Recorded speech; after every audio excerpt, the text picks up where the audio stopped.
तो मैंने कि भगवान आप मार्ग तो दूसरा बता रहे हैं और मंजिल दूसरी बता रहे हैं। मार्ग दूसरा बता रहे हैं, मंजिल दूसरी बता रहे हैं। तब समंतभद्र महाराज ने कहा कि ना मार्ग दूसरा है ना मंजिल दूसरी है, फर्क इतना है कि रास्ता।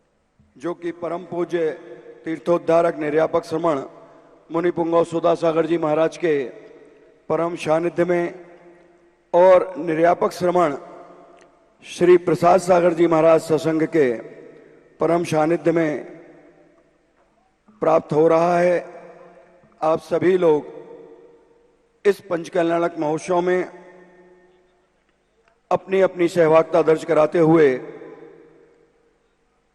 इस क्षेत्र से जुड़ें और जुड़ने के लिए आपके पास जो नंबर दे रहा हूं 9893625600 मनोज जी जैन खितौला, 9584543368 प्रशांत जी जैन व्यवस्थापक बहुरीवन।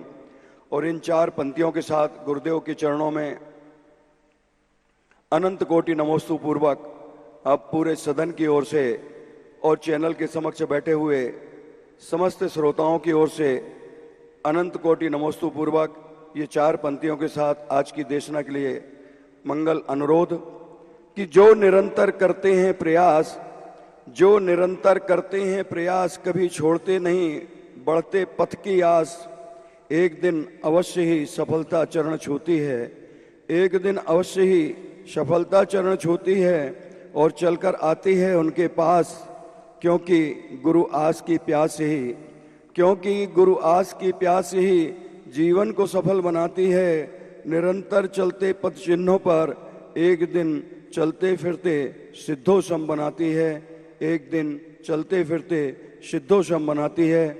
ऐसी परम भावना के साथ कि हे गुरुदेव, हम सब भी आपके पथ चिन्हों पर चलकर और आप जैसा बनने का प्रयास कर सकें, ऐसी मंगल भावना के साथ आपके चरणों में अनंत कोटि नमोस्तु नमोस्तु नमोस्तु।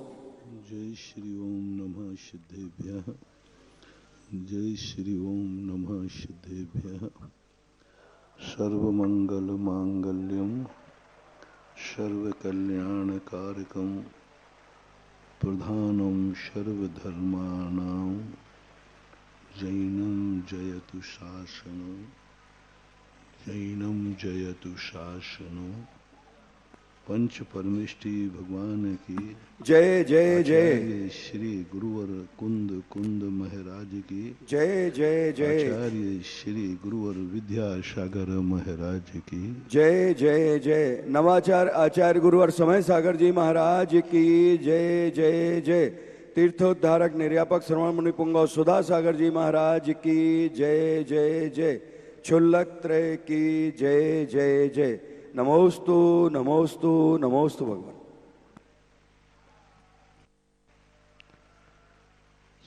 संसार अपार है,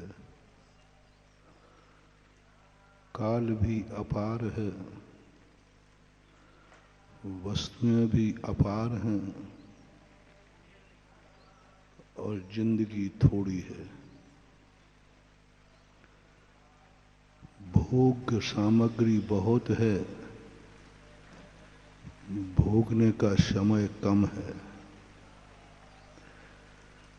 खाने का सामान बहुत है, लेकिन पचाने की शक्ति बहुत थोड़ी है।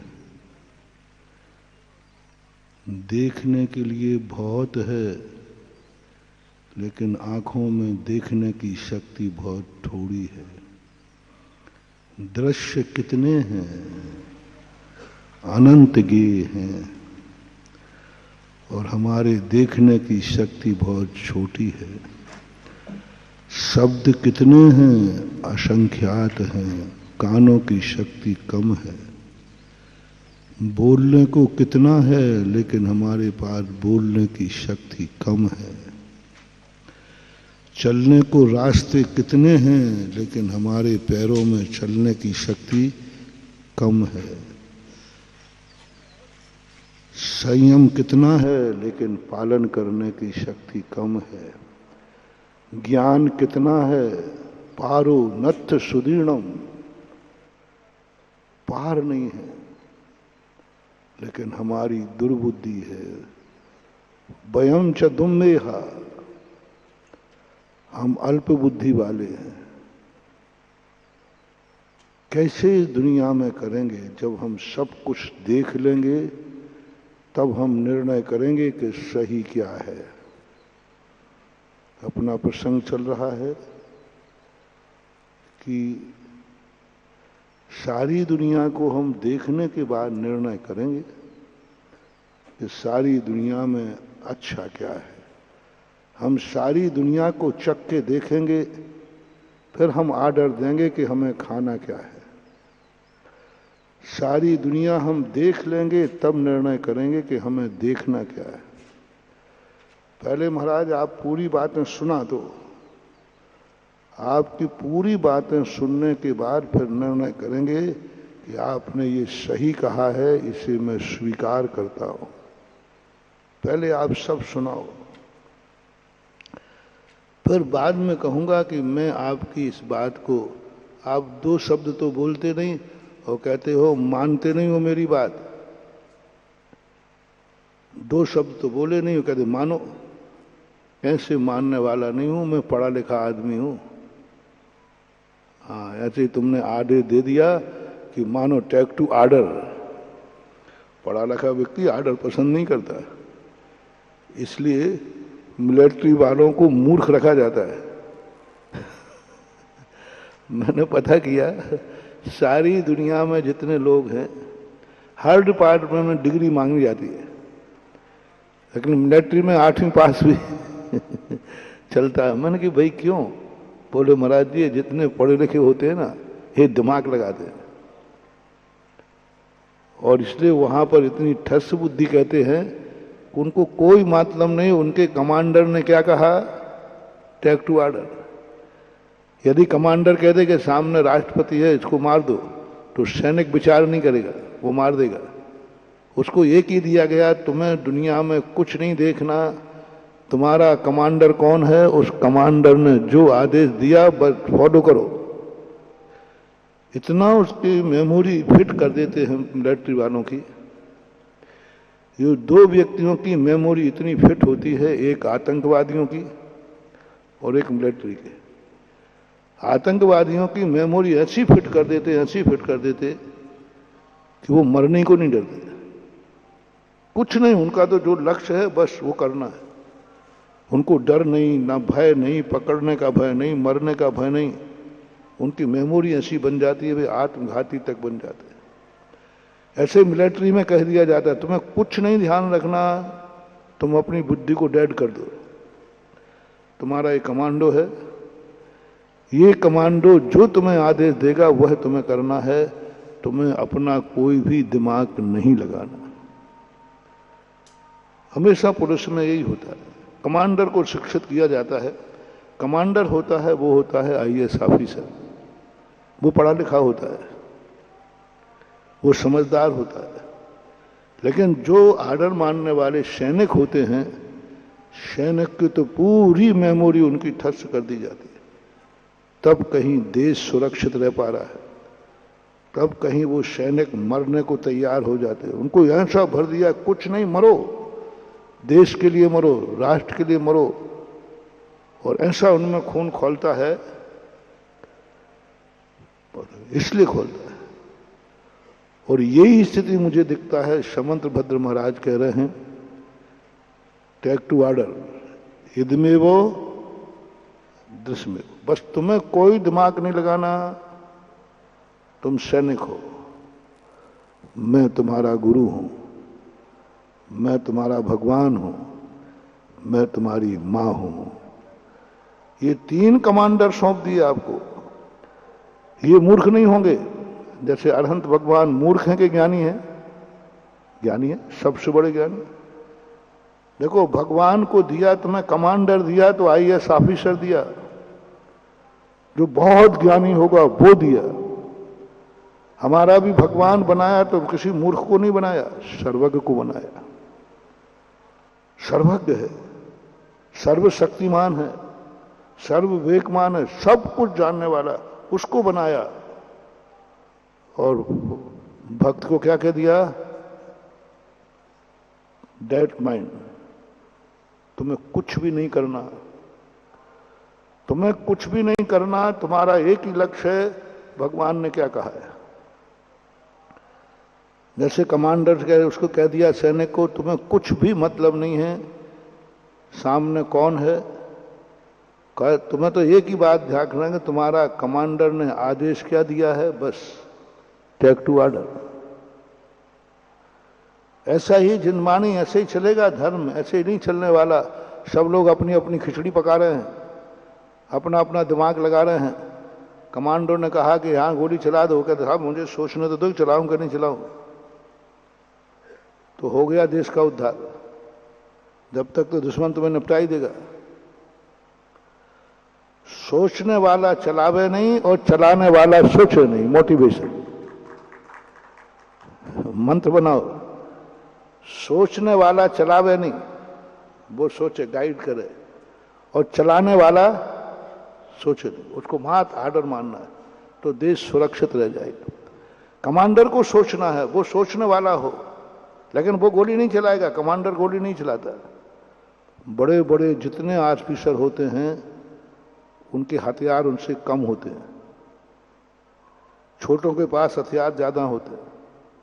छोटों को हथियार चलाना है, बड़े को हथियार चलाना। कलेक्टर को हथियार नहीं दिया जाता। सबसे बड़ा ऑफिसर कौन है जिले का? कलेक्टर। लेकिन उसको शस्त्र नहीं दिया गया। बोले तुम्हें चलाना नहीं है, तुम्हें सोचना है, तुम्हें आदेश देना है, आर्डर देना है। तुम्हारे पास कोई शस्त्र, यदि तुम शस्त्र चलाओगे तो तुम सोच नहीं पाओगे। इसलिए जितने बड़े बड़े ऑफिसर होते जाते हैं उनके पास शस्त्र कम होते जाते हैं। और राष्ट्रपति तो शस्त्र रख ही नहीं सकता। एक छोटा सा भी तमंचा नहीं रख सकता। देश का राष्ट्रपति है, उसके पास कोई शस्त्र नहीं है, और 10,000 का कांस्टेबल है, उसके पास गन है। बोलो कितना बड़ा राष्ट्रपति के पास गन होना चाहिए थी कभी बचा, लेकिन नहीं, उसको बिल्कुल खाली कर दिया। और उसके 10, 25, 50 हजार रुपए के गनर दे दिया, वो इसके पास गन है। मैंने इसको सोचा कि ऐसा क्यों होता है। ये तो बहुत बड़ा गलत है। नहीं, नीति है। करने वाला सोच नहीं सकता, वर्कर सोच नहीं सकता।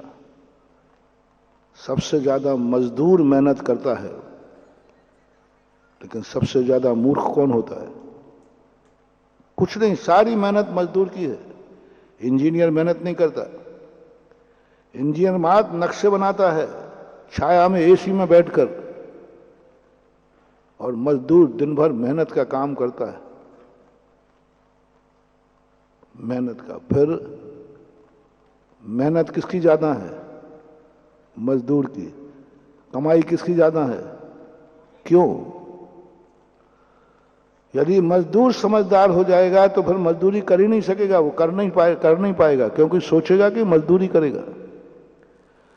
मजदूरी में मिस्त्री देख लो, मिस्त्री की ज्यादा मेहनत है कि मजदूर की? बेलदार की। बेलदार की, उसको पैसा कम है, मिस्त्री को ज्यादा है। फिर उसका मैट आता है, फिर ठेकेदार, इंजीनियर आता है, फिर सब मालिक आता है। मालिक तो कुछ करते ही नहीं है, क्योंकि वो सोचता है मुझे ऐसा मकान बनना है। वो सोचने प्लानिंग करता है। प्लानिंग वाला कभी वर्कर नहीं होना चाहिए। प्लानिंग वाला वर्क नहीं होना चाहिए। जैसे राष्ट्रपति, राष्ट्रपति को कोई वर्क नहीं है, कोई वर्क नहीं, कुछ भी नहीं। तुम राष्ट्रपति हो, देश के सबसे बड़े व्यक्ति हो, तुम्हें मात्र सोचना है, तुम्हें मात्र निगरानी रखना है, तुम्हें मात्र देश पर, विधानसभा, लोकसभा पर, राज्यसभा पर, सब पर निगरानी रखना है। गजब की चीज है। राष्ट्रपति क्यों कोई कार्य नहीं करता?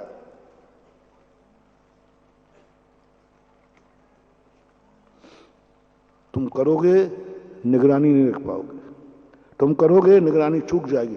तुम कुछ नहीं, बैठे बैठे सब पर निगरानी रखो, कहाँ क्या हो रहा है, कहाँ कौन क्या कर रहा है, कैसा हो रहा है, बस इससे ज्यादा तुम्हारा कोई काम नहीं। और जितना छोटा होता जाएगा, प्रधानमंत्री छोटा हो गया, अब वो वर्ग वालों के साथ बैठेगा, लोकसभा में बैठेगा, डिस्कशन करेगा। राष्ट्रपति डिस्कशन नहीं करता, टेक टू ऑर्डर, कोई डिस्कशन नहीं, उसको तो ऑर्डर देना है, वो तो लिख के देगा। प्रधानमंत्री नहीं दे सकता ऑर्डर, उसका कोई भी ऑर्डर पहले लोकसभा में पास होगा, परामर्श करेगा, क्योंकि वो छोटा है। अब जितने छोटे करते जाओ करते जाओ करते जाओ करते जाओ, मेहनत बढ़ती जाएगी और सोच घटता जाएगा। मेहनत बढ़ती जाएगी और सोचने की क्षमता घटती जाएगी। राष्ट्रपति से बढ़ते बढ़ते चौकीदार तक आ जाओ। बोलो, बुद्धि कम हुई कि नहीं? लेकिन वर्क बढ़ गया, मेहनत बढ़ गई, परिश्रम बढ़ गया। ऐसे ही सेठ से लेकर के बेलदार तक आ जाओ। अब बड़ा सेठ है, लेकिन बेलदार सबसे ज्यादा मेहनत करता है, सबसे कम कमाई है। ये सारी चीजों पर जब मैंने विचार किया, तब मैंने सोचा इसको धर्म की फैक्ट्री में डालते हैं। क्या है धर्म, क्या कहता है? जब समंतभद्र महाराज को देखा तो यहां भी यही सिस्टम है। सबसे बड़ा आदमी कौन है? सिद्धों को लेना नहीं, क्योंकि वे अपने किसी काम के नहीं। वो राष्ट्रपिता है, उनसे कोई मतलब, कानून हक उनका कोई नहीं, कहीं हस्ताक्षर नहीं चलते राष्ट्रपिता के। राष्ट्रपति आदेश दे सकता है, ऑर्डर दे सकता है, हस्ताक्षर चलते हैं, लेकिन राष्ट्रपिता, कानूनन कोई पद नहीं है राष्ट्रपिता का। बस श्रद्धा का विषय है, आस्था का विषय है, कुछ काम का नहीं राष्ट्रपिता। कानून में कहीं उसके हस्ताक्षर नहीं चलते, कोई पावर नहीं होता, कुछ भी नहीं है। बस राष्ट्रपिता कहने का है, पिताश्री हैं बस। जैसे महात्मा गांधी को राष्ट्रपिता थे, लेकिन उनके पास कोई अधिकार नहीं था, माननीय थे। राष्ट्रपति भी जिनके सामने झुकता है, लेकिन वो उनको अधिकार कुछ भी नहीं है। राष्ट्रपति भी राष्ट्रपिता के सामने झुकेगा। पति बड़ा है कि पिता बड़ा है? अपन लोग व्यवहार में ले लें, पति और पिता दो होते हैं, तो दोनों में पति बड़ा होता है कि पिता? पिता। इस बार राष्ट्रपति है और महात्मा गांधी राष्ट्र पिता है, वो पूज नहीं थे। इसलिए उनको तो कर दिया, सिद्ध भगवान तो राष्ट्रपिता हैं, कोई काम के नहीं है, कोई उनके हस्ताक्षर नहीं चलते, कुछ काम के नहीं है बस। लेकिन माननीय इतने हैं कि अरहंत भगवान भी, तीर्थंकर भी नमः सिद्धेभ्य कहते हैं। तीर्थंकर भी जब दीक्षा लेते नमः सिद्धेभ्य कहते, नमो अरिहंताणम नहीं बोलते, नमः सिद्धेभ्य। माननीय बहुत है, लेकिन वैलिड अधिकार सिद्ध भगवान को कुछ भी नहीं है, कोई अधिकार नहीं। वो राष्ट्रपिता है, अपन अरहंत से चलते हैं। सबसे बड़ा ज्ञानी दुनिया में कौन है धार्मिक दृष्टि से? अरहंत भगवान। और सबसे कोई काम नहीं करते, मां निगरानी रखते हैं, कुछ नहीं रखते, ना कोई को आदेश देते, ना कोई काम करते, कुछ नहीं। मां सब पे निगरानी रखते हैं, ज्ञाता दृष्टा है, मां जानते हैं सब कुछ। कोई भी उनको वर्क नहीं है, कोई भी उनको किसी मेहनत नहीं करना, बस बैठे बैठे सब पे निगरानी रखना है। जाने ये कहीं काल प्रकट केवली भगवंता, बस कुछ नहीं। तो बात आपको जानना है, जहां कहां दुनिया में क्या हो रहा है, क्या हुआ था, क्या होगा, बस ये तुम्हें जानना है, कुछ भी नहीं करना आपको। कुछ भी यदि आपने कर दिया तो आप फिर अरहंत के लायक नहीं रहेंगे, बड़े नहीं रहेंगे, छोटे रह जाएंगे। बड़ा आदमी यदि वर्क पे उतर जाए तो उसका बड़प्पन खत्म हो जाता है। बड़े आदमी को कुछ नहीं करना, निगरानी रखना है, निगरानी रखना है। सभी लोग सुनना है। यदि अपने आप को तुम बड़ा मानते हो या कोई तुम्हें बड़ा मानता है तो तुम्हें बुद्धिमान होना चाहिए, विवेकमान होना चाहिए, तुम्हें अच्छे बुरे का ज्ञान होना चाहिए, हे उपाधि का ज्ञान होना चाहिए। तुम्हें करना नहीं है, तुम्हें मात हर चीज का नॉलेज होना चाहिए, हर चीज का नॉलेज होना चाहिए। आप घर के मुखिया हैं, आपको कुछ नहीं करना, लेकिन घर के मुखिया हैं, आपको चॉकलेट का ज्ञान होना चाहिए। आप नहीं खाते हैं चॉकलेट, आप कौन हैं? घर के मुखिया हैं। आपको चॉकलेट खाना नहीं है, लेकिन चॉकलेट का ज्ञान होना चाहिए, क्योंकि बच्चा आपके अंडर में है। तुम्हें चॉकलेट का ज्ञान नहीं है, वो मांसाहारी चॉकलेट खा लेगा और पैसा तुमसे ले जाएगा। पापा पैसा दो, दादाजी दे दोगे? वो चॉकलेट कौन सी लेके आ जाएगा? मांसाहार वाली। तुमसे तो साहब आप बताइए, मैं तो बूढ़ा हो गया हूं, मैं तो 80 साल का हो गया हूं, मैंने कभी चॉकलेट खाई नहीं है, और खाना भी नहीं, महाराज ने त्याग और करा दी, और अब बुढ़ापे में खाऊं तो लोग हंसेंगे, बब्बा चॉकलेट खा रहा है बब्बा जी। यदि कोई बब्बा जाके कराने की जो जनरल स्टोर से चॉकलेट मांगे तो पहले तो वो दुकानदार देखेगा, चॉकलेट खाए के लिए चाहिए दादाजी, अरे मैं खाऊंगा। बूढ़ों को चॉकलेट खाना अच्छा नहीं लगता, गरिमा नहीं है, खाना भी नहीं चाहिए।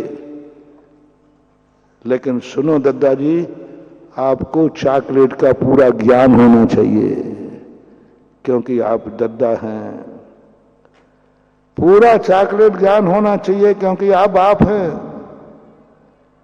पूरी चॉकलेट कंपनियों ज्ञान हो चाहिए, कौन सी चॉकलेट अच्छी है, कौन सी बुरी है, कौन सी नुकसानदायक, कौन सी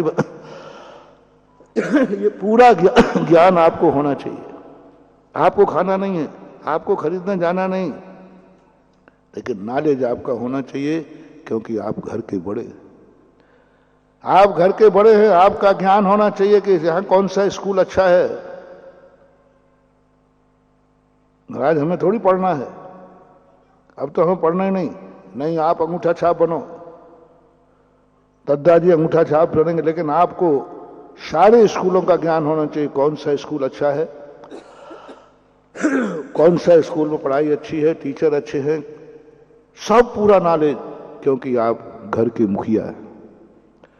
आपको महिलाओं का ज्ञान होना चाहिए। आप कौन है? पुरुष हैं, सुन रहे हो ना? आप पुरुष हो, आपको स्त्री संबंधी सारी कलाएं आना चाहिए। गजब की बात पूज्य जिनसेन स्वामी महाराज ने महापुराण के अंदर जब 72 कलाओं का वर्णन किया, और जब मैंने पढ़ा, ओहो, स्त्री कला, आपको, राजा को, राजकुमार को, पुरुष को विवाह करने के पहले वही व्यक्ति विवाह कर सकता है जो स्त्री कला का ज्ञाता है। महाराज हम तो पुरुष हैं, हमें क्या लेना देना? नहीं, आप पुरुष हो, आपको स्त्री की सारी कलाएं आना चाहिए। आप स्त्री के गुण दोषों का ज्ञान करना चाहिए, नहीं तो आप बैठे रह जाओगे, तुम्हारी बिटिया, तुम्हारी स्त्री भाग जाएगी। तुम बैठे रह जाओगे और तुम्हारी सारी तिजोरी गायब हो जाएगी। तुम बैठे रह जाओगे, वो करम ठोकी कहां का मूर्ख व्यक्ति पड़ गया। स्त्री को भली स्त्री का ज्ञान हो या ना हो, स्त्रियों को स्त्री कला का ज्ञान होना जरूरी नहीं है, लेकिन जो पुरुष गृहस्थी में प्रवेश कर रहा है उसे स्त्री कला का पूरा ज्ञान होना चाहिए। यदि नहीं है तो आपकी गृहस्थी खत्म हो जाएगी, कुछ नहीं कर पाओगे, आप बर्बाद हो जाओगे, रोते बैठोगे, क्योंकि आप स्त्री कला जानते ही नहीं। स्त्री को कैसे खुश रखोगे? स्त्री की इच्छाएं कैसे पूरी करोगे? इच्छा के अच्छे बुरे विचार कैसे समझोगे? वो तो तुम्हें चकमा दे के चली जाएगी। तुम्हें बर्बाद कर देगी। उसके पास तुम बहुत करुणावान हो और उसके पास एक शस्त्र है आंसू का, वो 2 मिनट में रो देगी और तुम समझोगे कि अरे राम राम राम राम, बहुत कुछ नहीं हुआ। ये जितनी ये महिलाएं रोती हैं सब पाखंड नहीं होती हैं। ये रोना इनका शस्त्र है, रोना इनका अपना पाप छुपाना है, अपनी बुराई छुपाना है, अपनी कमी छुपाना है। ये जो रोने वाले होते ना, रोवंटे या रोवंटियां, इनके संबंध में तुम्हें नॉलेज नहीं होगा ना, तो तुम उसके साथ रोने वाले बैठ जाओगे। शादी करने गए और पत्नी रोने लगी तो तुम भी दयालु थे, बड़े दयालु जैनी थे ना, तो वो रो रही थी, तुम भी रोने बैठ गए। इनसे पूछना कि शादी के बाद तुम रोती क्यों हो, और तुरंत कहना यदि आपको जाना अच्छा नहीं लग रहा ठीक है शादी कैंसिल करते हैं। इनका रोना बड़ा विचित्र है। एक जोक आया था, जोक नहीं यथार्थ था। एक बच्चा था, अपना भक्त था, वो उसकी पत्नी नई शादी हुई पीहर गई, तो उसने पहले ही कह दिया देखो हमें वहाँ ज़्यादा अकेले मत छोड़ना, मुझे पीहर में अच्छा नहीं लगता है, लेकिन ये ध्यान रखना मैं मना करूँगी मैं, अभी मत लेने आओ मम्मी के सामने। तो तुम लेने, ऐसा नहीं कि मेरे कहने पे तुम आओ नहीं, तुम्हें तो आना है। मैं मना करूँगी कि अभी नहीं जाते, मैं अभी तो 2 दिन ही आए हुए हैं, ऐसा मैं करूँगी। तुम मानना नहीं, तुम जिद करना कि नहीं मैं तो लेके ही जाऊँगा। अब ये सारा ठीक है, वो पहुंच गया बेचारा। अब वो सासू माँ थी, उसको पता चला कि हमारे कुंवर साहब महाराज के भक्त हैं। वो परिवार भी परिचित था। वो आ गया, महाराज जी ये देखो आपके शिवरार्थी हैं कुंवर साहब, हमारी बिटिया को 2 दिन नहीं आए और लेने आ गए, 2 दिन नहीं आए लेने आ गए। महाराज आप कह दो ना कि 2-4 8 दिन और रह ले हमारी बिटिया। तो मैंने कहा भाई बिटिया, महाराज जी हम भी जाना नहीं चाहते लेकिन ये मान ही नहीं रहे, हम तो फैंसी ड्रेस कर रहे हैं, तुम लोग ये मान ही नहीं रहे, जबरदस्ती ले जा रहे। तो मैं भी थोड़ा सीधा साधा, मैंने क्यों रे, तेरी पत्नी बन गई तो माँ का अधिकार खत्म हो गया, 2-4 दिन रहना दे, क्या फर्क पड़ रहा है तुझे। देखो वो माँ बेचारी रो रही है और तो वो तेरी पत्नी भी नहीं जाना चाहती, तू दादागिरी करता है। अरे 2-4 दिन 2 दिन 3 दिन हुए आए हो, तू लेने आ गया। उसकी माँ है वो, बेटी को उनके पास रहने, वो बेटी है उसको रहने दे। अब मैंने थोड़ा जोर से कह दिया। अब वो छोकरा कहते हैं माँ बिटिया ने तो हमारी उतार दी महाराज के सामने, यानी हमारे लिए तो महाराज ने, इन दोनों ने क्या सिद्ध कर दिया, जोरू का गुलाम। बस उसने देखा कि अब क्या करें, अब उसका दिमाग खराब हुआ। लेकिन जिसकी बेइज्जती हो जाए तो वो कुछ नहीं सोचता। और न कहा महाराज जी आपको मालूम नहीं है। नहीं क्या, बोले यही 100 बार फोन कर चुकी है कि जल्दी लेने आ जाना, और ये भी कह दिया था मैं मना करूंगी तो मना मत करना, जबर से ले जाना। और उसने सारी एक श्वास में खोल दी।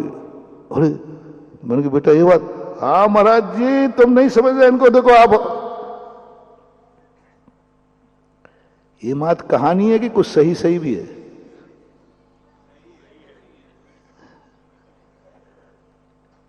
इसलिए उस दिन के बाद हम तुम लोगों के बीच में पढ़ते नहीं, क्योंकि हमें स्त्री कला का ज्ञान ही नहीं है कि स्त्री कला ये भी है कि वो पति से सबके सामने कहेगी हम नहीं जा रहे, और बाद में कहेगी तुम मानना मत लेके जाना। अब ये कला सीखो बेटा, तुम तब विवाह किया करो, अन्यथा शादी के बाद वो रोएगी, तुम उसके साथ में रोने बैठ जाओगे, क्योंकि तुम तो दयालु हो, किसी के दुख देख नहीं सकते। एक कला होना चाहिए, प्रसूति कला गृहस्थ के लिए। अरे मां को जन्म देना है, स्त्री को जन्म देना है, स्त्रियां सीखें नहीं। पुरुष को ज्ञान कहा प्रसूति का बच्चे के जन्म के समय का पूरा ज्ञान पुरुष को होना चाहिए, पति को होना चाहिए, कला बताई गई, चोर कला बताई गई। बताओ, चोरी तो नहीं करना है ना राजकुमार को। उन्होंने कहा तुम अपनी संपत्ति की सुरक्षा करना चाहते हो तो सुरक्षा कला नहीं दी। उन्होंने कहा चोर कला सीखो। अपनी जायदाद सुरक्षित करना है, अपने जेब का धन सुरक्षित करना है तो चोर कला सीखो, नहीं तो लुट जाओगे, पता ही नहीं चलेगा। राजा को चोर कला सिखा दी। तुम चोर कला सीखे बिना चोरों को नहीं पकड़ पाओगे, चोर कला सीखे बिना राज्य को चोरों से रहित नहीं कर पाओगे, खजाना लुट जाएगा। तुम चोर कला सीखो, धूत कला सीखो, जुआ कला सीखो। रानियों को, राजाओं को, हर राजा को जुआ की कला सीखना जरूरी थी। धूत क्रीड़ा, जो राजा धूत क्रीड़ा नहीं जानता है उसे राजगद्दी पर बैठने का अधिकार नहीं।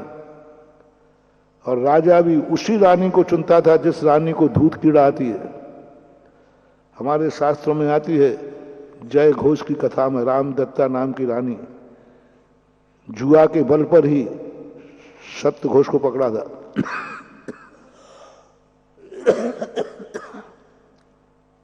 पाप कला, सब कलाएं,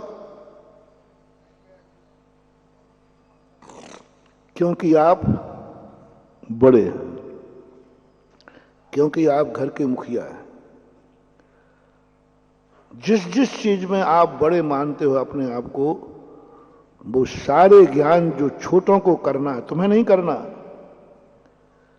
पिता हो तो तुम्हें बेटे को करना, तुम्हें नहीं करना। तुम्हें ज्ञान होना चाहिए।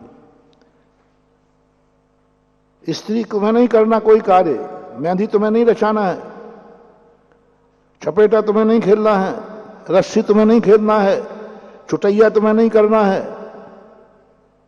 साड़ी तुम्हें नहीं पहनना है, चूड़ियां तुम्हें नहीं पहनना है, लेकिन ज्ञान तुम्हें पूरा होना चाहिए क्योंकि तुम पति हो। पूरी स्त्री जाति का जितना खंगार है, जितना उनकी जीवन है, अंतरंग और बाहर, चिंतन स्वामी कहते हैं यदि तुम पति बन पत्नी शादी चाह रहे हो तो पहले स्त्री संबंधी पूरा ज्ञान करो। मुझे क्या करना चूड़ियों से, वो खुद समझ नहीं। चूड़ी पहनेगी वो, लेकिन चूड़ियों का ज्ञान तुम्हें होना चाहिए। साड़ी पहनेगी वो, ज्ञान तुम्हें होना चाहिए। सब चीज का ज्ञान होना चाहिए। ऐसे ही तुम पिता बनते हो, तुम्हें कुछ नहीं करना है, सब बेटा करेगा, लेकिन बेटे का पूरा ज्ञान होना चाहिए। यदि नौकर रखना है तुम्हें, तुम मालिक हो, तुम्हें कुछ नहीं करना, एक गिलास भी उठा के नहीं पीना, सब कुछ होना, लेकिन तुम्हें नौकरी का ज्ञान होना चाहिए। नौकर की पूरी कला, दासी दास कला कही उन्होंने। दासी दास का ज्ञान होना चाहिए कि दासी दास का स्वरूप क्या है, दासी का लक्षण क्या है, नौकर कहाँ बदमाशी कर सकता है, कहाँ कर सकता है, ये मालिक को होना चाहिए। यदि जिस मालिक को नौकर का ज्ञान नहीं है, नौकरी का ज्ञान नहीं है, वही नौकर उनको मार के चला जाएगा। वही नौकर, वही मुनीम तुम्हें राख लगा देगा। तुम मालिक बन गए हो, मुनीमगिरी का ज्ञान है कि नहीं? अन्यथा बड़े बड़े सेठों को किसने राख लगाई? मुनीमों का। तो उन्होंने कहा सेठ बनने के पहले आपको मुनीमगिरी आती है क्या? आपको बही खाता आता है क्या? यदि नहीं आता है तो मुनीम मत लगाना। तुम्हें सारी मुनीमगिरी आती है, फिर आप मुनीम लगाइए, वो कभी राख नहीं लगा पाएगा। यानी जब तुम्हें बड़ा बनना है किसी क्षेत्र में, तुम्हें कुछ नहीं करना है, लेकिन ज्ञान होना चाहिए, नौकर का ज्ञान। क्षत्रिय वर्ण को शूद्र वर्ण का ज्ञान होना चाहिए। तुम्हें बर्तन नहीं बनाना है, तुम्हें जूते नहीं बनाना है, तुम्हें कपड़े नहीं बनाना है, तुम्हें रोटी नहीं बनाना है, लेकिन तुम्हारे लिए जूते बनाने का ज्ञान होना चाहिए, क्योंकि तुम राजकुमार हो, तुम राजा हो। झोपड़ी बनाना आना चाहिए, तुम राजकुमार हो, तुम राजा हो, भावी राज्य अरे भाई जहां राजा हूं तो राजा तो ठाठ से रहेगा, झोपड़ी नहीं, झोपड़ी तुम्हें खुद बनाना आना चाहिए। कुम्हार बन जाओ, मटके बनाना आना चाहिए तुम्हें। तुम्हें नहीं बनाना है, बनाएगा कोई, लेकिन आपको ज्ञान होना चाहिए। रामायण में रामचंद्र जी का जैन दर्शन और वैष्णव दर्शन है, वो सारी कलाएं सिखाई जिसका राजकुमार को कभी लेना कोई मतलब ही नहीं है, करने का सवाल ही नहीं उठता। उनका करना नहीं करना बात है, जो तुम अपने दूसरे जो वस्तुओं का तुम उपयोग करोगे, जिनसे तुम संबंध रखोगे, जो सामग्री तुम्हारे ग्रहण करने में आएगी, उन सब का ज्ञान आपको होना चाहिए। भिखारी को भीख दोगे कि नहीं दोगे? तुम बड़े आदमी हो, आप भिखारी को भीख देने के पहले आपको भिखारी के संबंध में क्या ज्ञान है? सुन लीजिए कान खोल करके। भिखारी को भीख देने के पहले सोचो क्या आपको भिखारी का ज्ञान है? भिखारी के संबंध में आप क्या जानते हैं? भीख देने चले, भिखारी के संबंध में आपको, महाराज जी मैं तो राजपुत्र हूं, मैं तो राजा हूं, मुझे क्या मालूम भिखारी क्या होता है? नहीं, भिखारी का ज्ञान होना चाहिए कि भिखारी का ज्ञान, भिखारी कौन होता है, कैसे होता है, किस परिस्थिति में भिखारी होता है और क्या उसकी आगे पीछे की पोजीशन होती है, आपको ज्ञान होना चाहिए। अन्यथा वही भिखारी आपको लूट ले जाएगा, आपकी दी हुई भीख से वो पाप करेगा, और आपने यदि घृणा हो गई तो आप सच्चे भिखारी को भी ठुकरा दोगे, वो मर जाएगा, पाप ही पाप हो जाएगा। आपको भिखारी का ज्ञान रखना चाहिए, क्योंकि आप भीख दे रहे हो। भीख देने के पहले भिखारी का ज्ञान करो। महाराज को दान दे रहे हो, आहार दान दे रहे हो, महाराज के संबंध में क्या जानते हो? क्या जानते हो आप? महाराज जी मुझे थोड़ी महाराज बनना, हमें क्या लेना देना, आप जानो, आपको काम जाने। नहीं, यदि आप महाराज से संबंध रखना चाहते हैं, दान देना चाहते हैं, तो आपको महाराज का पूरा ज्ञान होना चाहिए, साधु का स्वरूप ज्ञान होना चाहिए। तुम्हें साधु संबंधी कोई ज्ञान नहीं है तो तुम वही हालत हो जाएगी, कोई भी साधु तुम्हें ठग ले जाएगा, कोई भी साधु ठग लेगा। समंतभद्र महाराज ने देखो कितनी बड़ी बात कही, तुम कैसे हो हमें इससे कोई लेना देना नहीं, तुम्हारा भगवान कैसा है, गजब का सोच। समंतभद्र महाराज पूज्यवर रत्नगंज साहब का आचार में गृहस्थ से कहते हैं तुम्हें क्या करना चाहिए, तुम्हारे आचरण क्या होना चाहिए, गृहस्थ को कैसे होना चाहिए, गृहस्थ को क्या खाना पीना, चर्या क्या होना, कोई चर्चा नहीं कर रहे। 40 गाथाएं कह डाली, सम्यक दृष्टि बना डाला, एक भी गुण नहीं सिखाया, एक भी नहीं कहा तुझे व्यसन नहीं करना, तुम्हें मांस नहीं खाना, तुम्हें शराब नहीं पीना, कुछ नहीं। 40 गाथा 41 गाथाओं में सम्यक दृष्टि बना दिया और उसके संबंध में कुछ भी नहीं कहा, कुछ भी पूछा भी नहीं कि तू मांस तो नहीं खाता, तू शराब तो नहीं पीता, कुछ नहीं कहा। क्या पूछा? सबसे पहले तुम कैसे हो ये नहीं पूछा, तुम्हारे भगवान कैसे। गजब। तू कैसा है, तेरा आचरण कैसा है, तेरा चारित्र कैसा है, तेरा सोच कैसा है, तेरा मन कैसा है, कुछ मतलब नहीं, तेरा भगवान कैसा है। शुरुआत में सबसे पहले 2-3 गाथाओं के बाद आया तेरा भगवान कैसा है। भगवान के संबंध में मैं क्या जानूं, मुझे तो क्या लेना देना भगवान से, वो तो बड़े आदमी हैं, मैं उनके संबंध में कुछ नहीं जानता हूं। तो समंतभद्र स्वामी कहते हैं तू श्रावक कहलाने के लायक नहीं है, तेरा कुछ भी नहीं हो सकता, क्योंकि तू भगवान को नहीं जानता। बहुत सारे लोग हम भगवान को क्या जानेंगे? नहीं, बता भगवान को, तुम्हारा भगवान कैसा है तेरी दृष्टि में। तेरी दृष्टि में भगवान के संबंध में तू क्या जानता है, कितना ज्ञान है, तेरे भगवान कैसे हैं? तो भगवान से पूछ लो ना। नहीं, भगवान से नहीं पूछूंगा। क्या गजब की चीज। भक्त ने कहा, गुरुदेव भगवान कैसे? भगवान ही से पूछ लेते चलो। नहीं, भगवान से नहीं पूछूंगा तुम कैसे हो। तू बता तेरे भगवान कैसे हैं। 3-4 गाथाओं में कहा, तुम बताओ मेरे भगवान ऐसे हैं, क्षुत पिपासा जरातंक जन्मांतक भयस्मया न राग द्वेष मोह से यस्याप्तता सा प्रकृति। हमारा भगवान 18 दोषों से रहित है। हमारा भगवान सर्वज्ञ है। हमारा भगवान परमेष्टि है। परमेष्टि परम ज्योति विरागो विमलाकृति आदि मध्य से रहित है। क्या बुझो 3 गाथाओं में। अभी ये नहीं पूछा कि तेरा आचरण कैसा है, तू चला आया भगवान के पास, चला आया मंदिर में। नहीं, भगवान कैसा है। महानुभाव, यदि भक्त बनना चाहते हो तो भगवान के संबंध में तुम क्या जानते हो ये खोजो।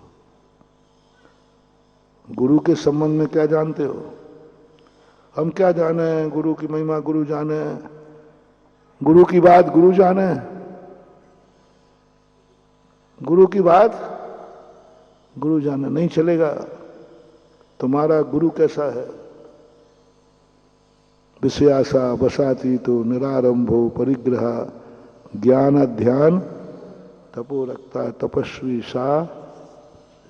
तेरा शास्त्र कैसा है जिनवाणी? तू कैसा है हमें मतलब नहीं। अभी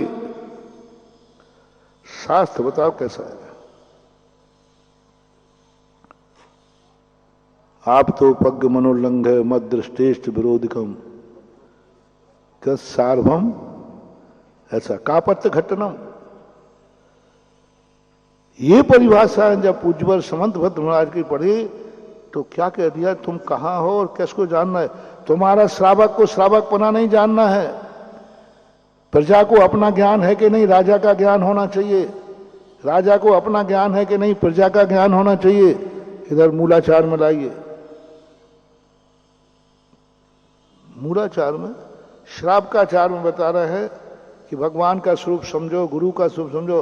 और मूलाचार हमारा है, वहां मुनि का स्वरूप नहीं बताया। वहां मुनि का, वहां सबसे पहले जब दीक्षा के बाद पहला जब से आहार को उठने की बात कही तो कहा, कहां जा रहे हो? बोले आहार के संबंध में। कहां जा रहे हो? श्रावक के संबंध में तुम क्या जानते हो? मुझे क्या लेना, मैं तो मुनि संबंध में जानता हूं। मुनि की चर्या कैसे होना चाहिए, मुनि के मूल गुण कैसे होना चाहिए, आप पूछ लीजिए। 22 परीक्षा मुझे आते हैं। मुझे सामायिक आता, प्रतिक्रमण आता, मुझे सब आता है। मुनि चर्या को आप पूरा ज्ञान है मुझे, क्योंकि मैं मुनि हूं। जिनवानी कहती आप आहार को नहीं जा सकते। क्यों? आपको श्रावक का ज्ञान नहीं है।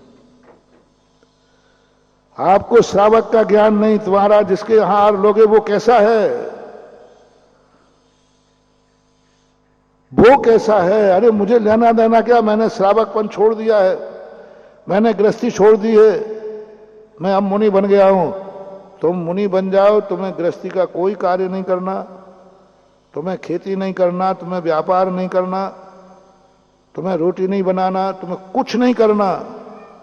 लेकिन तुम इस संबंध में क्या जानते हो? रोटी ले रहे हो, रोटी के संबंध में क्या जानते हो? मैं तो कुछ नहीं जानता हूं, खा के जानता हूं। खा के जानता हूं और क्या करूं? नहीं, दिगंबर मुनि को कहा रोटी के संबंध में आप क्या जानते हो? ये गेहूं क्या चीज है? मुझे क्या मालूम, मैं तो खा लेता हूं। नहीं, गेहूं के संबंध में आप क्या जानते हो? भक्ष्य की अभक्ष्य? ये गेहूं के संबंध में आपका नॉलेज क्या है? इसको कैसे पैदा किया गया ये बताओ। अरे मुनि बना रहे हैं कि नाटक कर रहे हैं?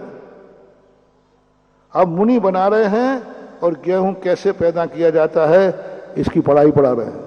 मुनि महाराज पढ़ो, क्लास कौन सी चल रही है मुनि महाराज की, और पढ़ाया क्या जा रहा है? गेहूं कैसे पैदा किया जाता है। ताज्जुब लगेगा कि नहीं? गेहूं कैसे पैदा किया जाता है, ये सारा नॉलेज बसुनंदी महाराज ने मूलाचार की टीका में बोला कैसे किया जाता है।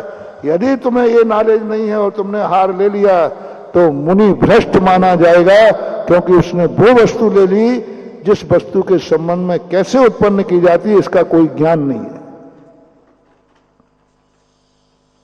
कैसे, कितनी वस्तुएं हैं जो गंदे तरीके से उत्पन्न होती हैं, हम वो नहीं ले सकते। व्यापार के संबंध में ज्ञान करो, रोटी लेके आगे खाने के लिए, हम क्या जाने, हमें तो गिलास उन्होंने दिया तो हमने खा लिया, भूख लगी थी। नहीं खा सकता मुनि महाराज। आपको व्यापार के संबंध में ज्ञान है? ये रोटी कहां से कमाई गई, ये रोटी कैसे कमाई गई, मैं क्या जानूं। मैं तो 8 वर्ष में मुनि बन गया, मुझे क्या मालूम धंधा पानी क्या होता है। मुनि बनने के पहले धंधा पानी सीखो, क्योंकि रोटी जो हमारी अंजलि में जाएगी वो आकाश से नहीं आएगी, वो आकाश से नहीं आएगी, किसी ग्रह से आएगी। उससे पूछो ये रोटी तुमने कैसे कमाई है। यदि साधु को व्यापार के संबंध में ज्ञान नहीं है तो वह रोटी खाने का अधिकार नहीं है, क्योंकि पता चला उसने वो रोटी मांसाहार से कमाई थी, अंडे बेच के कमाई थी, हो सकता है कि नहीं, शराब बेच के कमाई थी, जुआ से खेल के आया था, गलत तरीके से कमाया था। हमें क्या मतलब व्यापार व्यवहार के संबंध में कुछ नहीं जानता हूं, मैं तो रोटी खा के जानता हूं। आचार संहिता कहती है आप रोटी खाने के अधिकारी नहीं हैं, क्योंकि आपको रोटी कमाने का व्यापार का कोई ज्ञान नहीं है। व्यापार करना नहीं है, मूल बात ध्यान रखना अपना। नहीं तो कोई महाराज आज का प्रश्न बड़ा खतरनाक हो रहा है, कोई महाराज हम धंधे करने दुकान पर पहुंच जाएंगे। महाराज ने कहा है करना नहीं है, नॉलेज रखना है। व्यापार का पूरा नॉलेज होना चाहिए, कैसे कमाई जाती है रोटी। यदि कमाने का तरीका गलत है, रोटी शुद्ध है, रोटी शाकाहार है, रोटी अन्न ही है, लेकिन कमाने का तरीका यदि गलत है तो साधु से कहा कि रोटी नहीं लेंगे। साधु ग्रस्त नहीं है, गृहस्थी बसाना नहीं है, लेकिन जिस साधु को गृहस्थी का ज्ञान नहीं है उसे साधु बनने का अधिकार नहीं है। साधु बनने का अधिकार नहीं, आहार लेने का अधिकार नहीं है आपसे, क्योंकि हम गृहस्थी संबंधी कुछ नहीं जानते, हमें कोई मतलब नहीं है। उसने पड़गाया, हम पड़क गए, आहार ले आए, बस खत्म, लेना को। ये जैन साधु है भाई, खाता तो कुछ नहीं, नाटक बहुत है। सारे दुनिया के साधु यही कहते हैं अपन को आम से मतलब कि गुठली से, कौन दे रहा है, कैसे ला रहा है, क्या लेना देना, भूख लगी रोटी आए। जैन साधु नहीं। गृहस्थ जिसके यहां जा रहे हैं, गृहस्थी का कैसे रूप होना चाहिए, गृहस्थ कैसा है, भ्रष्ट गृहस्थ है कि अभ्रष्ट गृहस्थ है, अंतर जाति है कि विजाति है, विभिचारी है कि सदाचारी है, गृहस्थी का स्वरूप कैसा होना चाहिए। इसने विवाह पूर्वक पत्नी लाया है कि कहीं से उठा के लाया है, रखेल रखे हुए है, बिना विवाह के रखे हुए है। अरे महाराज जी इससे क्या लेना, आप तुम देखो आप लोग बहुत इतनी 2 रोटियां तो खाते हो, नाटक बहुत करते हो। 3 अंजलि गन्ने का रस लेना था और 6 महीने ऋषभदेव ने नाटक किए ना, घूम के सारे भारत को रुला दिया, सारे भारत को हिला दिया। अरे चुपचाप सब कुछ खाने मिल रहा था, चुपचाप लड्डू आए तो उठा के खा लेते, नाटक करते हैं बहुत ज्यादा। गजब का जैन दर्शन का गजब। 3 अंजलि गन्ने के रस के लिए बोलो 3 अंजलि का रस गन्ने का कहां नहीं मिल रहा था, ये बताओ, कहां नहीं मिल रहा था? जहां चाहे मिल जाता। अरे महाराज को 3 अंजलि वाले वो चरखी वाला पिला देता फोकट में। अच्छा पूछ लो कोई चरखी वाले से कि भैया यदि चरखी वाले के सामने महाराज जी कहें भैया 3 अंजलि गन्ने का दे दे, बोलो भारत में से कौन चरखी वाला है जो नहीं देगा? बहुरीबंद के चरखी वाले, खिमलासा वाले, दमोई वाले? अरे महाराज जी आप तो कौन नहीं देता 3 अंजलि गन्ने का रस? नहीं लिया, नहीं लिया। ऋषभदेव को गृहस्थी का ज्ञान था। किस गृहस्थ के हाथ से लेना, कब गृहस्थ के हाथ से लेना, कैसे गृहस्थ के हाथ से लेना, कौन देने वाला है, किसके आहार करने जाना। अब देखना, ब्रह्मचारी है साधु, साधु को ब्रह्मचारी होने के पहले ज्ञान होना चाहिए, आहार को उठने के पहले, कि गृहस्थी कैसे होती है। जैसे हमने कहा यदि तुमने कोई रखेल रख ली है तो रखेल औरत रोटी बना के नहीं जानती क्या? क्यों नहीं दे रहे? आपको लेना देना क्या है? कई लोग कहते महाराज जी आप ये दुनिया भर की पंचायत में क्यों पढ़ते हो? हमने किससे शादी की, किससे नहीं की, हमारे घर में क्या है? आपको आम से मतलब है कि गुटली से? दिगंबर साधु कहता है मुझे आम से मतलब नहीं है, मुझे गुठली से मतलब है। पहले बताओ शादी कैसे की है तुमने, किसके साथ की है? कहां साधु बन गए, कहां ब्रह्मचारी बन गए? और पुराण कौन सा पढ़ रहा है? शादी पुराण।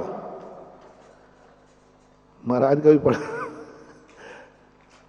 बाल ब्रह्मचारी है, ब्रह्मचारी है, शादी की नहीं, करेंगे नहीं। और टेबल पे देखो तो कौन से पुराण पढ़ रहे थे? महाराज जी क्या पढ़ रहे हो? वो विवाह पुराण पढ़ रहा। मजेदार चीज है ना। ब्रह्मचारी विवाह पुराण पढ़ रहा है, ब्रह्मचारी महावृत्ति विवाह पुराण पढ़ रहा है,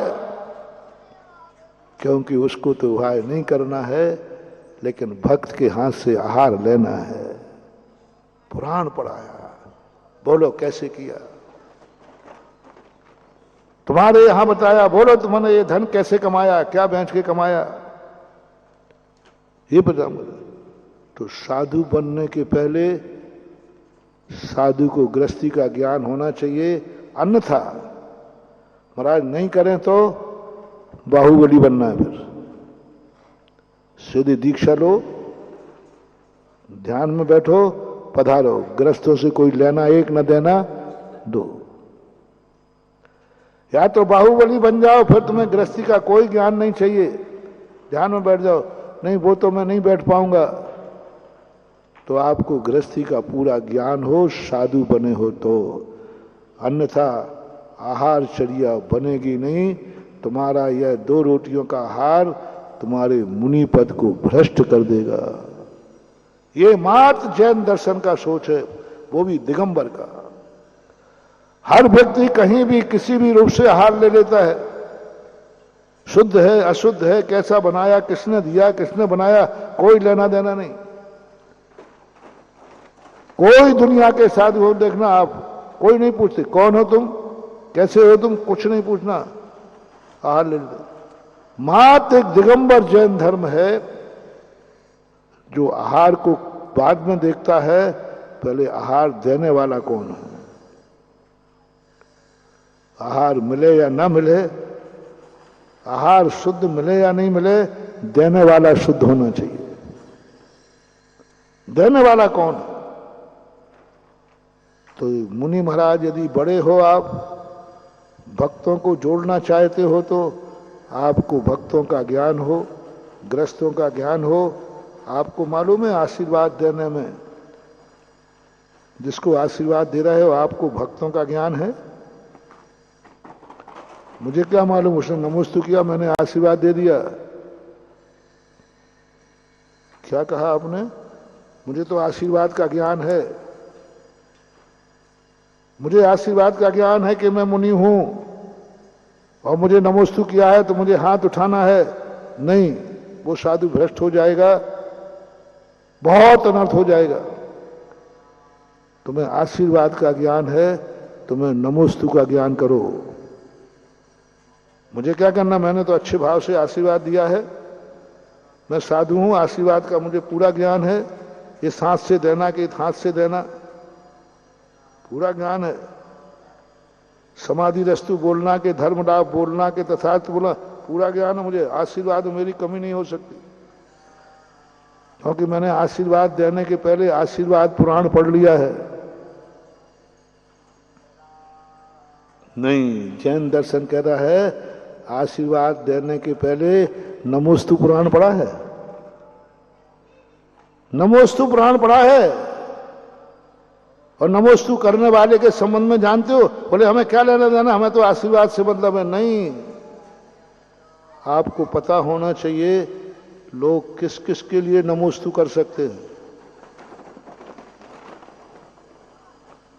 किस किस के लिए आपके पैर छू सकते हैं। दुनिया में ऐसे लोग हैं तुम्हारी हत्या करने के लिए तुम्ही से आशीर्वाद ले सकते हैं और कह देंगे महाराज ने तो आशीर्वाद दिया था, मैंने उनसे पूछ करके उनकी हत्या की है, मैंने पूछ करके उन्हें मारा है और उन्होंने आशीर्वाद भी दिया था। ऐसा हो सकता है कि नहीं? हुआ है। ताश्री बोलो, अर्जुन ने पैर छुए थे कि नहीं, नमस्कार किया था कि नहीं? लो, और उन्होंने आशीर्वाद दिया, विजयी भव, कुशल भव, लो उसी। और उस अर्जुन ने कहा मैंने आशीर्वाद लिया था, मैंने खुद ताश्री से पूछ के किया है। अब ताश्री को ये भूल गए कि अर्जुन इस समय दुश्मन पक्ष से है। अर्जुन के संबंध में जानना वो भूल गए कि नमोस्तु कितने तरीके से ठग सकते हैं लोग, कितने तरीके से ठग सकते हैं। और आपका आशीर्वाद है, आपने आशीर्वाद दिया था। बोलो एक चोर चोरी कर सकता है आशीर्वाद से कि नहीं कर सकता है? और वो कहेगा आप फोटो देख लीजिए, कैमरा है, महाराज ने आशीर्वाद दिया, मैंने चोरी महाराज के आशीर्वाद से की है, पक्का है। और महाराज आपने दिए? बोले हाँ दिया है, आशीर्वाद फोटो है। तो मैं क्या करूं, मैंने तो आशीर्वाद दिया। नहीं चलेगा। आशीर्वाद देने के पहले आपको नमोस्तु का ज्ञान होना चाहिए। कितने तरीके से लोग नमोस्तु करते हैं, किस किस के लिए नमोस्तु करते हैं, कौन कौन कर सकता है नमोस्तु? डाकू भी कर सकता है। बहुत डाकू आते हैं आशीर्वाद, महाराज आप आशीर्वाद दे दो, काय के लिए? महाराज इससे आपको क्या मतलब है, आप तो आशीर्वाद दे दो। मैं नहीं देता, पहले बताओ काय के लिए? महाराज आपसे, आपको इससे क्या मतलब है बता दो। हम नमोस्तु कर रहे हैं, आप आशीर्वाद दे दो। नहीं, मैं दिगंबर साधु हूं, पहले आप भाव बताइए किसके लिए आशीर्वाद ले रहे हो। क्या पता तुम कौन सा पाप करने जा रहे हो, क्या पता कहीं डाका डालने जा रहे हो, क्या पता किसी का मर्डर करने जा रहे हो, क्या पता क्या अनर्थ करोगे। और तुम तो दुनिया में यही कहोगे मैं कोई भी काम करता हूं महाराज के। बोलो भगत लोगों, बता थोड़ा अच्छा लगता है? गुरु महाराज हमारा पक्का भगत है, कोई भी काम करेगा और मेरा बिना पूछे नहीं करता, बिना पूछे नहीं करता, परम भक्त है, पर वही भक्त निपटाएगा तुम्हें। ताश्री को सबसे प्यारा कौन था 105 में? अर्जुन सबसे प्यारा था। अर्जुन मेरा प्यारा पोता, ये कभी गलत कर ही नहीं सकता, उसको आशीर्वाद देने में क्या बात है? लीजिए, उसी ने निपटा दिया। महाराज के बिना हमारा कोई पत्ता नहीं हिल सकता, हमारा नियम है। अब गुरु से कहा ऐसे शिष्यों से सावधान, यही शस्त्र में निपटाएगा और कहेगा देखो आप सबको मालूम है, महाराज जी को भी मालूम है कि मैं महाराज के बिना पूछे बिना आशीर्वाद के कुछ भी नहीं करता। मैंने जो चोरी की है महाराज के आशीर्वाद से की है। अब बोलो बेटा, तुम गए तो गए, महाराज को और नोटिस आ जाएगा। क्यों आज अब मैंने तो पूछा ही नहीं, मुझे क्या मालूम था। ताजश्री कहते मुझे क्या मालूम था। जब द्रोणाचार्य वगैरह कहते ताजश्री आपने क्या कर लिया, तो भैया मैं क्या करूं, मुझे कुछ मालूम नहीं था। अर्जुन ऐसा करेगा, अर्जुन से ऐसे करूंगा, आप बताओ अर्जुन जैसा व्यक्ति ऐसा करेगा क्या। अब मुझे क्या मालूम था। तब विदुर कहते हैं ताजश्री यही मूर्खता इस कुरुवंश का नाश कर रही है। इसी मूर्खता के कारण से आपने भीष्म प्रतिज्ञा की, इसी मूर्खता के कारण से कुरुवंश का नाश हो रहा है। हम क्या करें, यही तो विश्वास गलत हो रहा है, यही विश्वास यही आपको बर्बाद कर रहा है और इसी से कुरुवंश का नाश हो रहा है। महाभारत की जड़ है आप, क्योंकि आप बस वचन के पक्के हैं, लेकिन आपको ये मालूम नहीं है लोग कितने तरीके से आते हैं। तुमने तो वचन दे दिया कि नहीं मेरे पिताजी के लिए, वो आती ना कन्या, कोई केवटिया की कन्या, तुमने तो कह दिया आप अपनी कन्या दे दीजिए मेरे पिताजी को, आप जो कहोगे वो मैं करूंगा।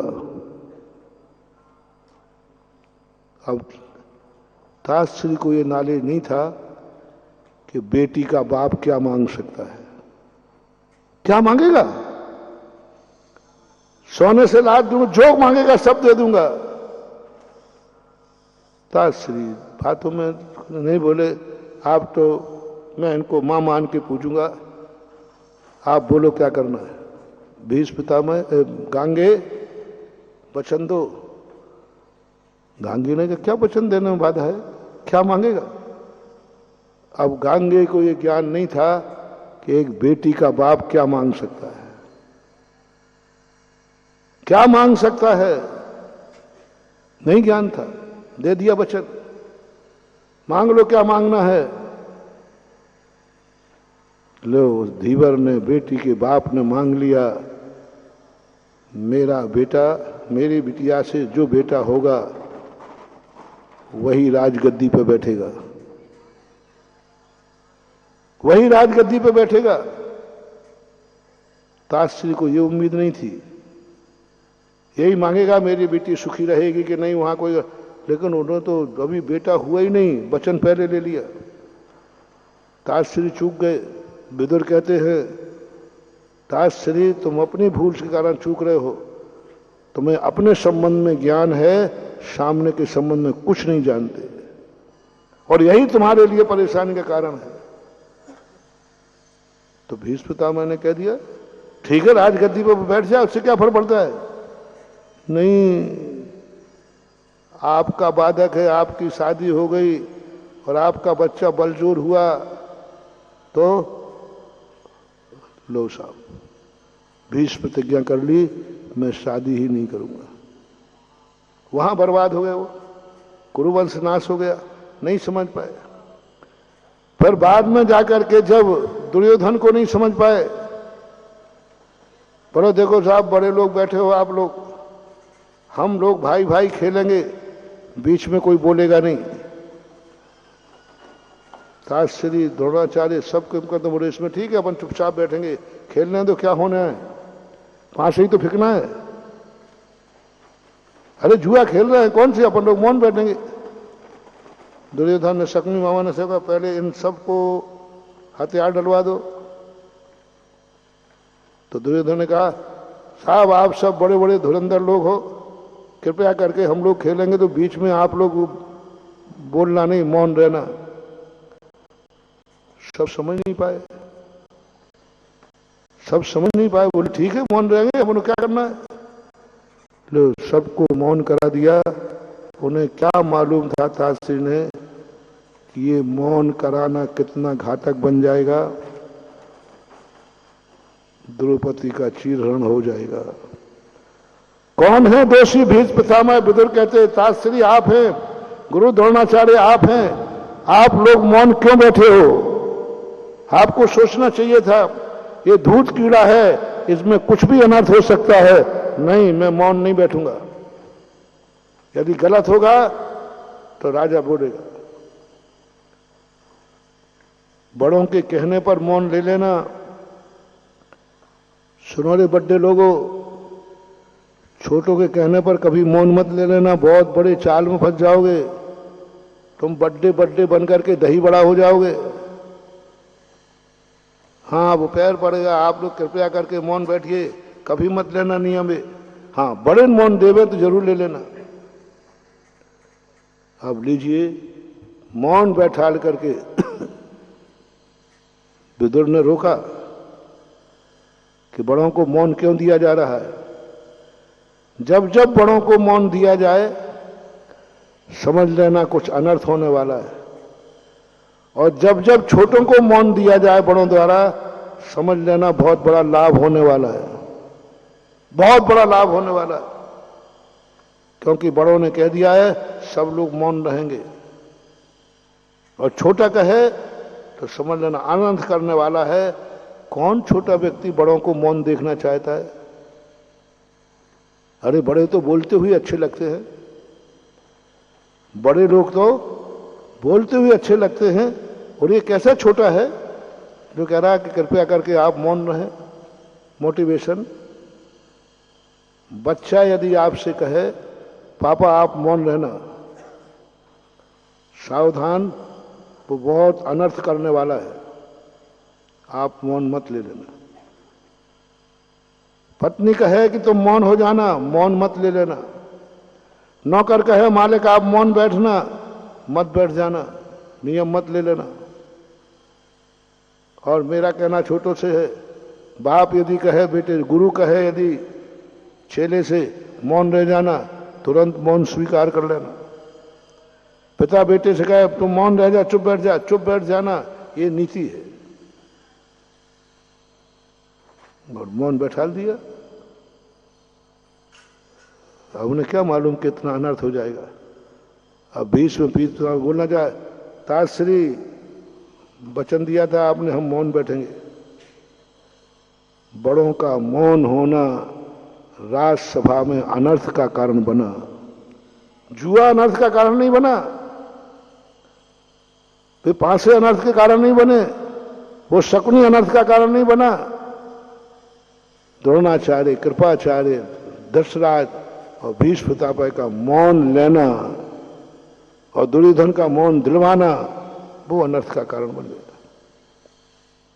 इसलिए आशीर्वाद देते समय आपको नमोस्तु का ज्ञान होना चाहिए। मोक्ष मार्ग पर जा रहे हो, संसार का ज्ञान होना चाहिए। आप क्षमा को धारण कर रहे हो, क्रोध का ज्ञान होना चाहिए। प्राप्त क्षमा करना है और ज्ञान क्या करना है? क्रोध का ज्ञान होना चाहिए। क्रोध क्या चीज है? मार्दव करना है, मान का ज्ञान। आर्जव धारण करना है, मायाचारी का ज्ञान। क्या आपने मायाचारी का पुराण पढ़ा है? तो आप आर्जव धर्म को स्वीकार कर सकते हैं। मुझे क्षमा धारण करना है तो गुरु ने कहा ये क्रोध पुराण पढ़ो। अरे भाई महाराज जी आप क्या कह रहे हैं? मैं क्षमा धारण करना चाहता हूं, मैं क्षमाशील बनना चाहता हूं, कोई क्षमा पुराण दो। और गुरु ने दे दिया क्रोध पुराण। महाराज मैं मार्दव धर्म धारण करना चाहता हूं, मार्दव पुराण दो। उन्होंने मान पुराण। उन्होंने कहा कि मुझे सरलता चाहिए, आर्जव धर्म। उन्होंने दे दिया शकुनी मामा पुराण, छल कपट का पुराण। मांगा क्या था कि मुझे सरलता में मन वचन कहा थे, मन में हो सो वचन उचरिए, वचन हो सो तन सो करिए, ऐसी दशा चाहता हूं। उन्होंने कहा ये छल कपट पुराण पढ़ो। उन्होंने कहा मैं लोभ छोड़ना चाहता हूं। उन्होंने कहा लोभ बाप का बाप है, इस हेडिंग वाला पुराण पढ़ो। सत्य, मैं सत्य बोलना चाहता हूं। उन्होंने कहा असत्य पुराण पढ़ो। उन्होंने कहा हम संयम धारण करना चाहते हैं, असंयम पुराण पढ़ो। हम दान देना चाहते हैं, लोभ पुराण पढ़ो, लोभ पुराण, लोभ पुराण पढ़ो। अब्रह्म पुराण पढ़ो। हम पुण्यात्मा बनना चाहते हैं, पाप पुराण पढ़ो। हम शराब त्यागना चाहते, शराब पुराण पढ़ो। मांस त्यागना चाहते, मांस पुराण पढ़ो।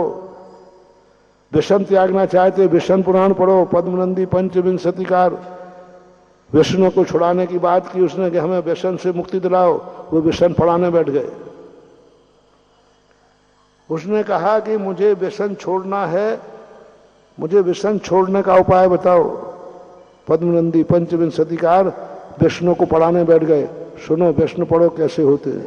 अरे मैं छोड़ने की बात कर रहा हूं, तुम पढ़ा रहे हो। यही सबसे बड़ी कला है। क्यों ठगे जा रहे हैं अपन लोग, क्यों अपन प्राप्त नहीं कर पा रहे हैं? क्योंकि हम लोगों को मात्र अपने संबंध में ज्ञान है। एक नीति है चाणक्य की कि जो राजा अपनी शक्तियों का ज्ञान रखता है, शक्तिशाली है, वह राजा कभी राज्य नहीं कर पाएगा। शक्तिशाली वही राजा राज्य कर सकता है जिसे दुश्मन की शक्ति का ज्ञान हो। दुश्मन के संबंध में कुछ नहीं जानता, वो राजा मारा जाएगा, कितना ही बड़ा क्यों ना हो। सबसे पहले राजा की नीति कही गई कि तुम अपने संबंध में क्या जानते हो, अपनी सेना के संबंध में क्या जानते हो, तुम्हारे पास कितनी ताकत है, तुम्हारे पास कितना कोष है, तुम्हारे पास कितने शस्त्र हैं। ये ज्ञान बाद में, पहले दुश्मन के पास कितनी शक्ति है, उसकी सेना कितनी है, उसका खजाना कितना है, वह कौन सी चाल चलेगा आज, वो ज्ञान पहले जरूरी है। राणा प्रताप को इसी अहंकार में हारे हैं। कौन टिकेगा मेरे सामने, दुधारी तलवार के सामने। दुधारी तलवार थी 40 किलो की, 40 किलो की तलवार, कौन टिकेगा मेरे सामने? राणा प्रताप सबसे बड़ी भूल करते थे, वो कहते मुझे दुश्मन के संबंध में कुछ नहीं करना, सारे दुश्मनों को चुनौती है, आ जाओ मेरे सामने। कौन क्या कर लेगा मेरे सामने, कोई टिकेगा ही नहीं मेरे सामने। इस अहंकार में वो दुश्मन के संबंध में नहीं जान पाए और तलवार के भरोसे रहे। अपनी सेना पर भरोसे, बड़ा वफादार सेना थे उनकी, बड़ा वफादार घोड़ा था उनका। अपनी शक्तियों पर बड़ा नाज था राणा प्रताप को, और था भी सही, थे भी वो अच्छी चीजें थी। भारत में कोई उनके घोड़े के सामने नहीं टिकता, तलवार के सामने नहीं टिकता, उनके सैनिकों के सामने कोई नहीं टिकता। इस अहंकार ने उनको दुश्मन के ज्ञान से वंचित कर दिया। परिणाम ये हुआ, जब आंखें खुली, ये तलवार घुमाते रहे, आजा बेटा सामने। सामने वाला बंदूक लेके आ गया। अब क्या करोगे? बंदूक लेके आ गया, क्योंकि बंदूक के लिए सामने आना जरूरी नहीं है। बंदूक में बंदूक चल गई। राणा प्रताप को मालूम नहीं था कि बंदूक भी कोई चीज है। उनको तो मालूम था छत्री है, योद्धा है, सामने आएगा निपटा दूंगा। उन्हें नहीं मालूम था कि ये बारूद लेके आ रहा है, बंदूक लेके आ रहा है, और बंदूक वाले के सामने तलवार कोई काम नहीं करती। हार गए, मात्र इतने से कारण हारे। यदि राणा प्रताप दुश्मन की चाल पता कर लेते, दुश्मन पुराण पढ़ लेते, तो राणा प्रताप को कोई हरा नहीं सकता था। इसलिए आज का जो मोटिवेशन आपको दे रहा हूं, आप प्रतिपक्ष के ज्ञान को छोड़िए मत। आपको करना नहीं है, आपको ज्ञान करना है। जिनसेन स्वामी ने राजा को पूरी 72 कलाएं सिखाई हैं, और उन्होंने करने योग्य मात्र 2 ही कलाएं बताई बस। बाकी सब कलाएं बचने के लिए सीखना है। दुकान करते हो, ग्राहक पुराण पढ़ो, व्यापार नहीं, मैनेजमेंट नहीं। व्यापार करने बैठे हो दुकान खोल के, तो आप व्यापारी पुराण पढ़ते हो कैसे व्यापार करना, नहीं, ग्राहक पुराण पढ़ो। ग्राहक पुराण पढ़ो, ग्राहक कितनी नीति अपना सकता है, कैसा कर सकता है। ग्राहक को दुकानदारी का पुराण पढ़ना है और दुकानदार को, अब आज सबकी अदला बदली हो रही है पुराणों की। तुम पढ़ो दुकानदार पुराण, कितने तरीके से दुकानदार ठगता है, कितने। और दुकानदार पढ़े ग्राहक पुराण, गुरु पढ़े शिष्य पुराण और शिष्य पढ़े, अदला बदली हो रही है। गुरु पढ़े शिष्य पुराण कि शिष्य क्या होता है। तुम पढ़ो आशीर्वाद पुराण, हम पढ़ते नमोस्तु पुराण। तुम पढ़ो मुनि पुराण, हम पढ़ते श्रावक पुराण। तुम संयम पुराण पढ़ो, मैं संयम पुराण पढ़ता हूं। तब कहीं जाकर के जिंदगी बच पाती है महानुभाव। मां पॉजिटिव सोच सोच करके हमें नेगेटिव भी सोचना है। मैं सामने वाले के संबंध में क्या सोच रहा हूं, ये जिंदगी जीने के लिए इतना काफी नहीं है। सामने वाला मेरे संबंध में क्या सोच रहा है, ये नॉलेज होना जरूरी है। मैं क्या सोच रहा हूं मुझे मालूम है, नहीं चलेगा। सामने वाला तुम्हारे संबंध में क्या सोचता है। तुम अच्छे हो, सामने वाला तुम्हें अच्छा मानता है कि नहीं। तुम बुरे हो, सामने वाला बुरा मानता है कि नहीं। सामने वाला दुनिया तुम्हें क्या मान रही है, दुनिया में जीना है तो इसका ज्ञान हमें करना ही पड़ेगा। और आज इसी भूल के कारण से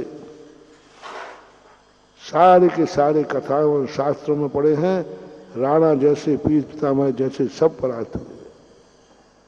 हमें आज हर चीज का ज्ञान करना, ज्ञान करने में पीछे मत हटो, करना नहीं है।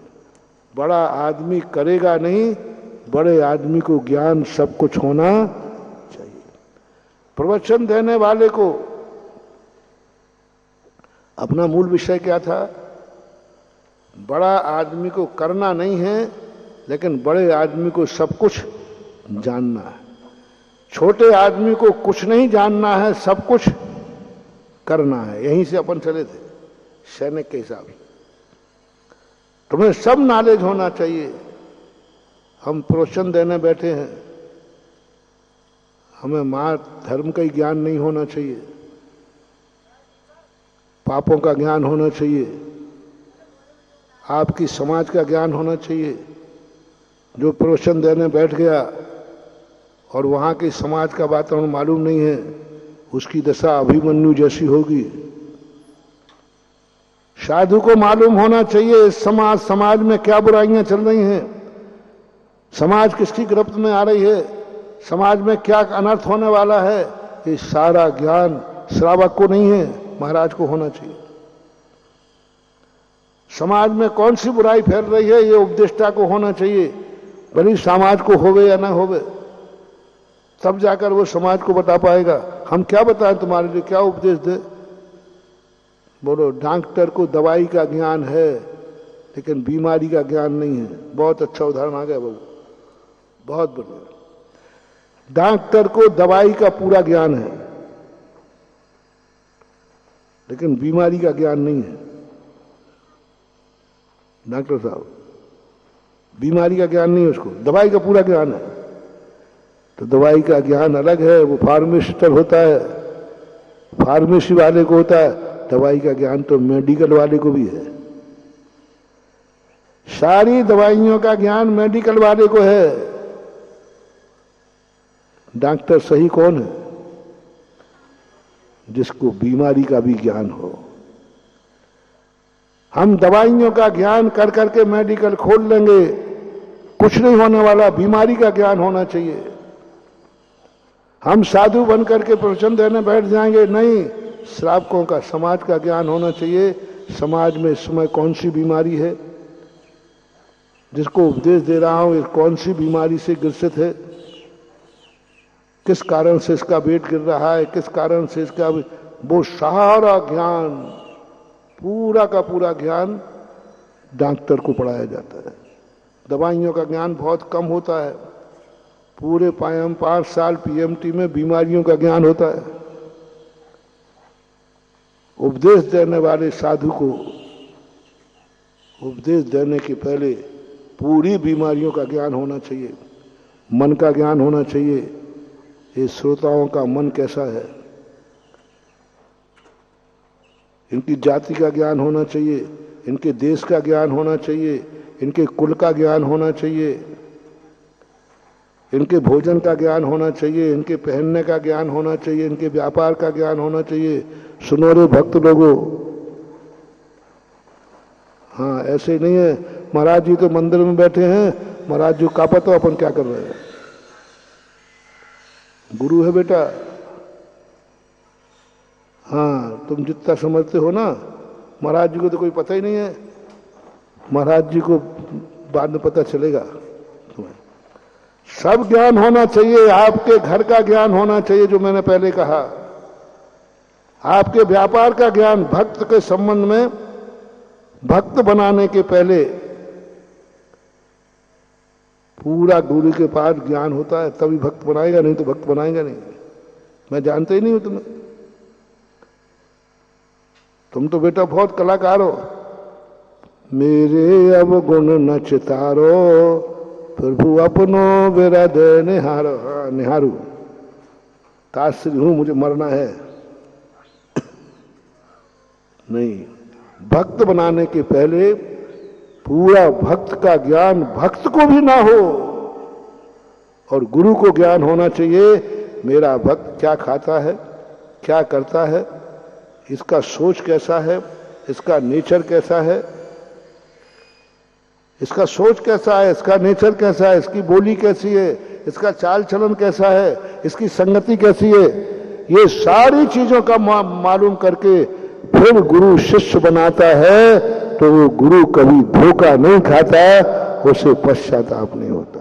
शिष्य के संबंध में, मेरा शिष्य के संबंध में, और शिष्य को मालूम नहीं है और गुरु को मालूम है कि मेरा शिष्य कैसा है, तब कहीं जाकर के संबंध बनते हैं भक्त भगवान के, गुरु शिष्य के, और हमारे लिए उस सारे संसार का ज्ञान। अध्यात्मवादी क्यों भटक गए?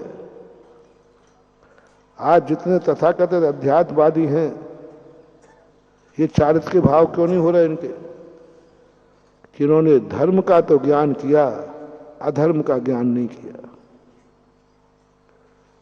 इन्होंने आत्मा तो ज्ञान किया, बाधक कारण का ज्ञान नहीं किया।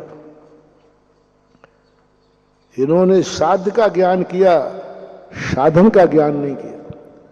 और जितने समयसार पढ़ने वाले हैं, इनको धर्म का ज्ञान है, अधर्म का ज्ञान नहीं।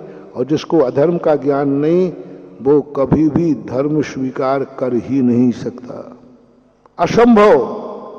इसलिए उनको चारित्र लेने के भाव नहीं आते, क्योंकि उनको असंयम का ज्ञान नहीं है। तुम्हें कभी सम्यक दर्शन नहीं हो सकता जब तक तुम्हें मिथ्या दर्शन का ज्ञान नहीं होगा। आपको सम्यक दर्शन प्राप्त करना है, मिथ्या दर्शन पुराण पढ़िए, मिथ्या दर्शन पुराण पढ़िए। आपको यदि भगवान के पास पहुंचना है तो कुदेवों का पुराण पढ़िए कि कुदेव क्या होते हैं। बाधक कारण का ज्ञान होना जरूरी है। समय आपका हो गया, आज इतने कह के महावीर भगवान है कि